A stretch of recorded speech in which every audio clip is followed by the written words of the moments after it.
নমস্কাৰ, মোৰ নাম ৰাজীৱ মহন্ত। মই ABD deluxe gym Panjabari Nabajyoti নগৰৰ ট্ৰেইনাৰ হয়। আজি 6 বছৰৰ পৰা এখন জিমত ট্ৰেইন কৰি আছোঁ আৰু এখন জিমতে মই নিজকেও ডেভেলপ কৰিছোঁ, নিজৰ ফিটনেছটো ডেভেলপ কৰিছোঁ। আৰু আপোনালোকে জানে যে আজিৰ দিনত ফিটনেছটো কিমান দৰকাৰ হৈ পৰিছে মানুহৰ লাইফত। নিজৰ ফিজিক্সটো ভালে ৰখা মানে বহুত বেমাৰ আজাৰ নহয় আৰু নিজৰ শৰীৰটো ভালে ৰাখে। সেইকাৰণে মই চবকে কওঁ যে জিম যাওক, জিম কৰক। গোটেই দিনটোত 1 ঘণ্টা হ'লেও বা আধা ঘণ্টা হ'লেও ফিটনেছটো মেইনটেইন কৰক, নিজৰ ফিজিক্সটো মেইনটেইন কৰক। সেইটো আপোনাৰ ভৱিষ্যতৰ কাৰণে আপোনালোকৰ ভাল হ'ব।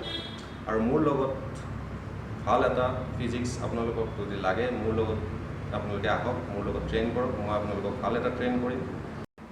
আপোনালোকে যদি ভাল এটা ফিজিক্স, ভাল এটা ফিটনেছ বিচাৰে তে আহক, মোৰ লগত জইন কৰক। আমি এই জাৰ্ণিটো আগুৱাই যাম।